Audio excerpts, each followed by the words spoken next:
Hello, Pre-Calc. This is our first video on graphing rational functions. This video will focus on graphing transformations of the parent function. So we know our parent function for rational functions is 1 over x, and it looks like this.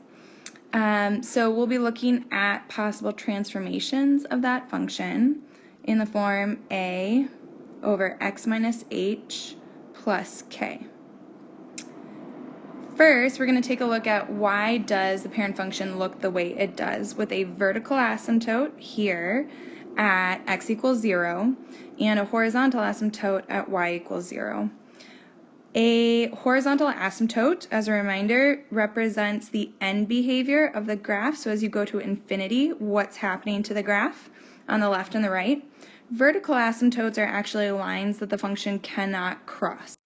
So we're going to take a look at that. So first we're asking, why does the graph f of x equals 1 over x look the way it does? And we can start thinking about this by creating a table. You'll notice that I've already filled in some of the values for you. So if we plug in -5, for example, we get 1 over -5, which equals -0.2. And I filled in values for x equals -5, -2, -1, -0.5, -0.1, getting closer and closer to 0. So what I'd like you to do is take a moment, pause the video, and fill in values for the other part of the chart. You'll notice in the other part where you're looking at numbers, if we go from bottom to top, that are getting closer and closer to 0, but on the positive side. Okay, so now that you've filled in those values, let's add them to our chart here. All right, so there they are.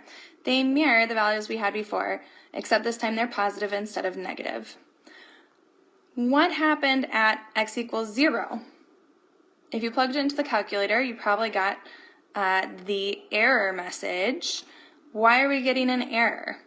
Well, let's think about what we're plugging into our calculator. 1 divided by 0. Can we ever divide by 0? No. So this is undefined. And the fact that we can't divide by 0 is going to show up on our graph. So let's actually plot these points now. So take a minute to plot by hand, and I'll plot them here as well. So here's our graph. As you were graphing, you may have wondered, how do you plot 10,000 as a y value? Obviously, you can't plot that on this graph. You just have to show that the graph is going up towards infinity, or up towards 10,000. You may have also struggled to graph, let's see, -0.2. Obviously, we can't be exact about that, just graph it to the best of your ability. So let's think about what's going on here. As we approached 0 from the right-hand side of the graph, our numbers got bigger and bigger and bigger. That corresponds to the bottom of this chart, right? As we come from the right towards x equals 0, our numbers are getting bigger and bigger and bigger. As we come from the left towards 0, our y values are getting more and more negative. So as we approach from the left, we're going down to negative infinity. When we approached from the right, we were going up towards positive infinity. Well, why aren't we able to graph something at x equals 0? We've already essentially answered that. Vertical asymptotes, so these lines that we're seeing, this like invisible line that we're not crossing at x equals 0. So let me draw it in here. So this is an asymptote, a vertical asymptote at x equals 0. It's created by the fact that we can't divide by 0. We can get infinitely close and divide by something really small like 0.00001 and have a really high number, but we can't actually ever plug in 0. So vertical asymptotes are in rational functions, and they're found where the denominator would equal 0.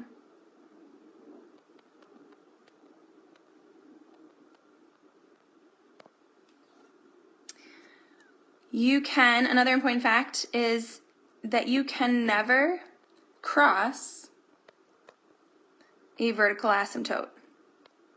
Why not?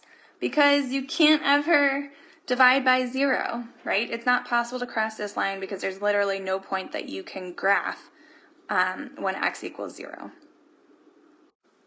Now let's take a look at a slightly different equation. We're going to look at f of x equals 1 over x plus 1. So again, we have a table of values that I've already started for you. This time, instead of approaching 0, the values approach -1 from the left and from the right. So the values from -5 to -1.001 have already been put in for you. Pause this video and go ahead and find values for the rest of the chart. Okay, so our values are undefined because when you plug in -1, you get 1 divided by -1 plus 1, which we know is 1 over 0. And we know that we can't divide by 0. So it's undefined at that point. Then we have 1,000, 10, 1, and 0.2. So now take a moment and graph the coordinate points. So here's what the graph should look like, roughly. It's hard to sketch on this iPad. And I've drawn in the vertical asymptote here in green. The asymptote is at x equals -1. And again, the vertical asymptote is a line that our function doesn't cross because when you plug in -1, you get something undefined. So we get closer and closer and closer to this line. As our x values go towards -1 from the right-hand side, our y values are going up towards infinity. And as we approach from the left towards x equals -1, our y values are going down towards -infinity. So how does this graph compare to the parent function? Well, it's been shifted, right? It's been shifted 1 to the left. So let's generalize that. Actually, let's move to the top of the page. What does this graph look like? It looks like 1 over x, but shifted left 1 unit. And that's something we should have been able to predict because we've studied transformations before. So let's generalize for our parent function. If we have 1 over x minus h, how does it look, or how does it compare to the parent function? So 1 over x minus h will be shifted,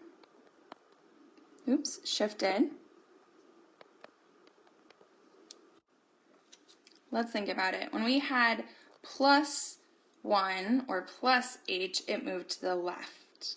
If we have a minus h, it's going to move to the right. So it'll be shifted right h units. If we have 1 over x plus h, it'll move left. Just realized I forgot the word b. It will be shifted right h units if it's a minus, and left if it's plus h. So now that we've looked at vertical asymptotes, let's take a look at horizontal asymptotes. So continuing with our parent function, what happens to the values of y as x goes to -infinity? So as we go to the left side of the graph, what's happening to our y values? So I've chosen some really big x values on the left-hand side of our graph, -10, -50, -100, -1,000, moving further and further to the left. So let's see what's happening to our y values. The y values are getting smaller and smaller and smaller, and they're approaching 0. So as x goes to -infinity, y is approaching 0. So let's write that in. Y goes to 0. What happens as we move to the far right side of the graph as x goes to +infinity? So as our x values get bigger and bigger and bigger, our y values, again, are getting smaller and smaller and smaller. As x goes to +infinity, our y values are going to 0. Let's see what happens if we shift the function. So if we have f of x equals 1 over x plus 1, what happens? So as x goes to negative infinity, so again, these values are heading to negative infinity for x, what happens to our y values? This time they aren't getting closer and closer to 0, they're getting closer and closer and closer to 1. Let's see what happens as we go to positive infinity for x. So as x gets larger and larger and larger on the right-hand side, as we go to positive infinity, we'll have to actually plug these values in. So I want you to take a minute and plug it into your calculator. So take a minute and plug those in. Pause the video. Okay, assuming you plug those in, you should have gotten 1.02, 1.01, and 1.001. So what's happening to our y values? Well, they're getting smaller and smaller and smaller, but they're not approaching 0. They're getting closer and closer to 1. So again, as x goes to infinity, y is going to 1. Over here, when x is going to negative infinity, y was going to 1. So let's think about our graphs. If I was to sketch this parent function, normally it looks like this. And as we move left and right, it should be going to 0. The y value should be going to 0. But for this function that we just looked at, it's not going to 0. It's actually going to 1. So it's like we have a line at 1, and our parent function is approaching that line instead. So it looks like this. So the original, let's erase this. The original should look like this. This is 1 over x. As we move to the right, it's headed towards y equals 0. As you head to the left, it's headed towards y equals 0. But in our new function here that has a plus 1, these lines are approaching y equals 1 instead of y equals 0. Okay, so that was our investigation. Now let's get down to the details of the pattern.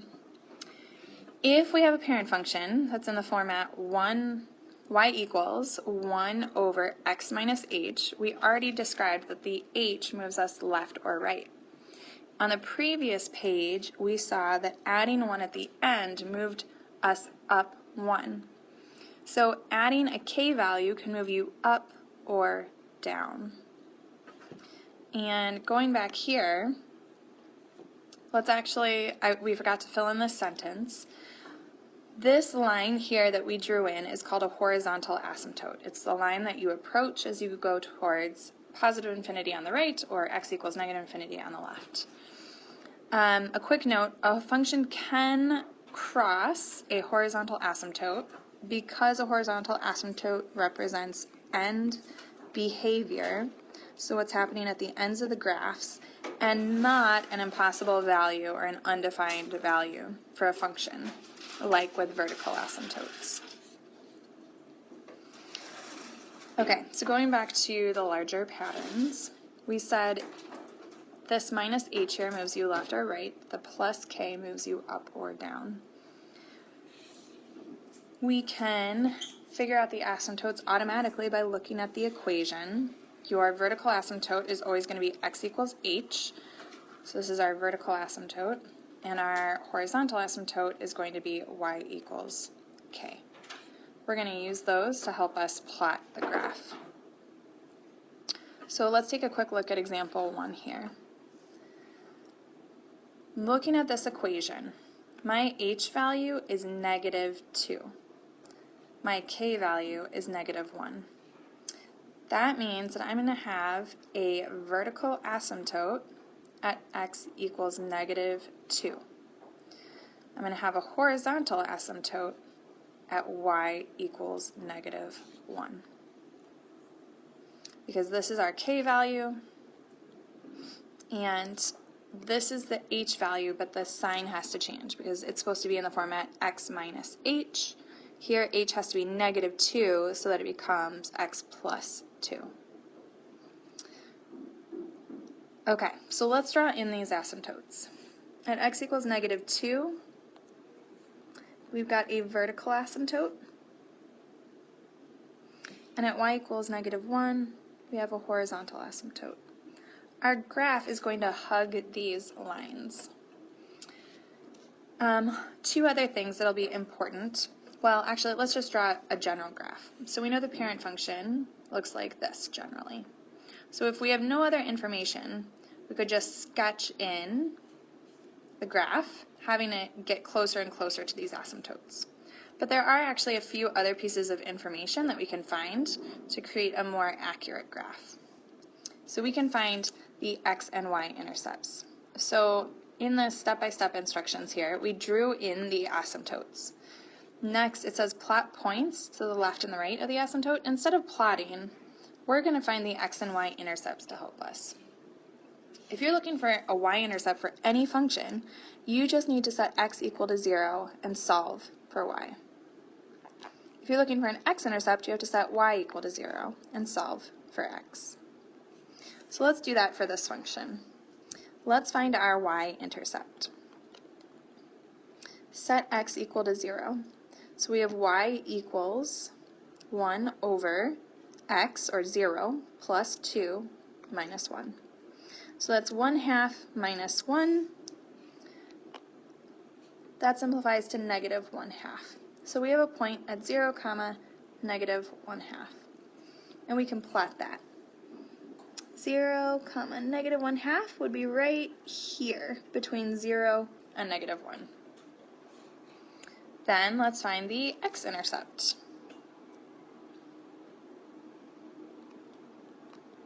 For the x-intercept, you want to set y equal to 0. So 0 equals 1 over x plus 2 minus 1. How do we solve this? Well, start by adding a 1 to both sides. We get 1 equals 1 over x plus 1. Where do we go from there? Multiply both sides by x plus 2. It's x plus 2. These cancel. Oh, I'm running out of space here. So we get x plus 2 equals 1. Subtract 2 from both sides, and you get x equals -1. So that's going to be our x-intercept. So at -1, we're going to plot a point.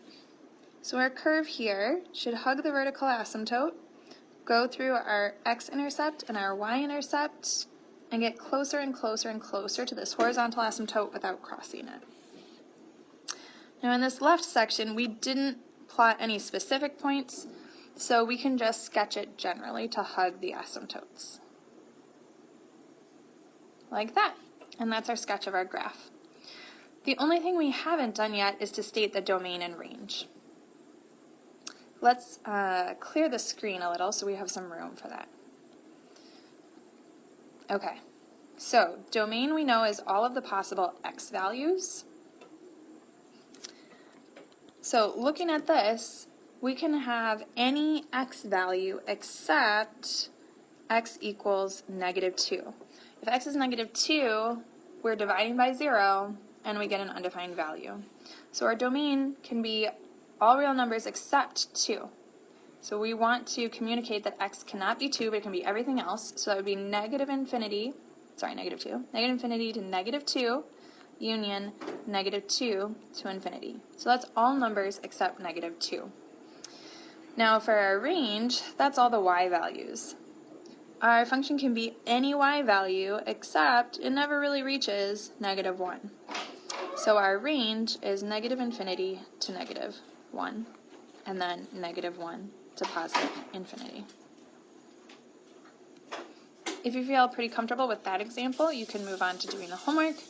If not, I've got one more example for you. Okay, in this final example, we are going to look for how the graph has been shifted. We've got x minus 3, which means that we're moving to the right 3, and a +2, which means we're moving up 2. So if we think about vertical asymptotes, if this is being shifted to the right 3, instead of having an asymptote at x equals 0, we've got an asymptote at x equals 3. So we can draw that in. For our horizontal asymptote, we said it's moving up 2, so our horizontal asymptote is at y equals 2. So draw that in. Okay, next we're ready to find our intercepts. Our y-intercept, set x equal to 0, so y equals 1 over 0 minus 3 plus 2. So this is negative 1/3 plus 2, or a 1 2/3. So I can go to 1 2/3 and plot a point right there. Okay, x-intercept.